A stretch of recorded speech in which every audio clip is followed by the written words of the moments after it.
Let's talk about why we can use this trick to multiply numbers close to 50. We have 54, which is a deviance from the number 50 by positive 4. 54 is 4 more than 50. 49 is 1 less than 50, so hence negative 1. So if we take 54 and we add negative 1, then we're going to get 53. At the same time, we get 49 plus 4 is also 53. So either way, we can do that.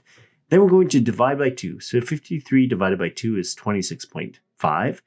And then we're going to take that 26.5 and then we're going to multiply by 100.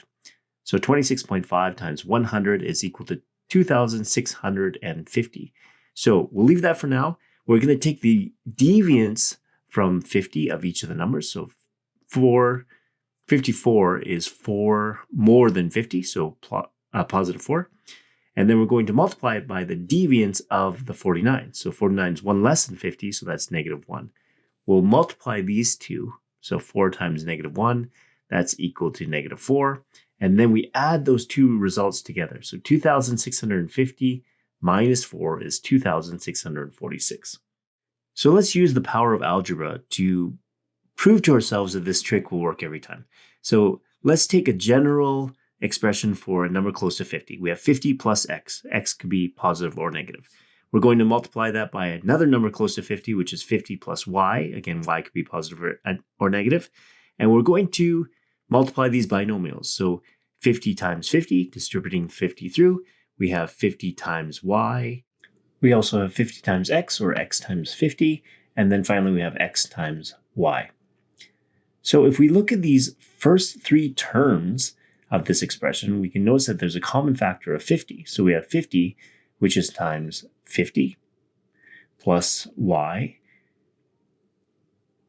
plus x, and then we have our xy at the end. But we can notice that we have this 50 plus y. In our case, we said y was the negative 1. So this is the 49. 50 plus y is 49. But we could also think of it as 50. Remember that addition is commutative. So we have 50 times 50 plus x, and then adding the y. So we have 50 plus x, which is the 54. It's x being 4. So in both of these cases, we're just adding the deviance of the other number, and then we're going to multiply by 50. So let's take a look at another example. Let's have a number of 53. We'll multiply that by 61. These numbers are close to 50. 53 is 3 more than 50, so that's the deviance. 61 is 11 more than 50. So that's the deviance of 61 from 50. We can match it to the algebra expression that we derived before. We have 50 times 50 plus both deviances, plus the product of x, y, the deviances of each number. So we have 53 plus 11, which is equal to 50 plus 3 plus 11, which is equal to 64. Now also 61 plus 3 is also 64, but we're going to cleverly multiply by 50, which is dividing by 2 and then multiplying by 100. So we have 64 divided by 2. That's equal to 32. We take that 32 and we multiply it by 100. 32 times 100 is equal to 3,200. So now we have the first term, and now we have to just add the product of the deviances, x and y.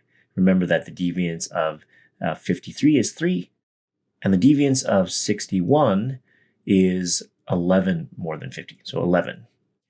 Positive 3 times 11 is equal to positive 33. Now we have the first expression, 50 times the deviances of both of the numbers. And now we just need to add the product of the deviances. So we have 3,200 plus 33 is 3,233. So we have 53 times 61 is equal to 3,233. Let's take a look at another example. We'll use maybe two negatives. So we'll say this is 48 multiplied by 47. Okay, how is this deviated from the number 50? So each of them, 48 is 2 less than 50. 47 is 3 less than 50. So the deviance of 48 away from 50 is negative 2. The deviance of 47 from 50 is negative 3. So using this idea here, this is the 50 plus both of the deviances. So we could have 48 plus negative 3.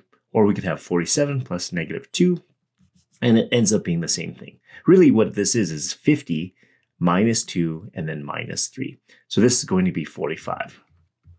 And you can see it in both ways. 48 minus 3 is 45. 47 minus 2 is also 45.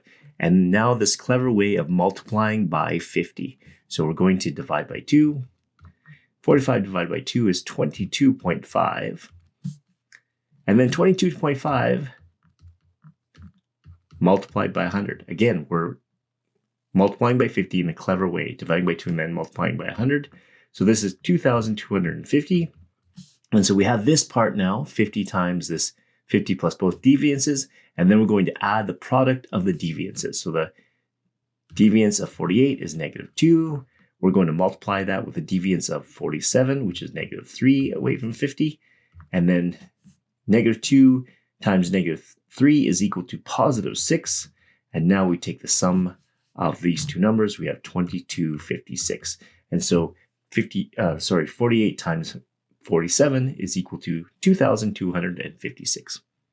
The power of algebra. Okay, I'll see you in class.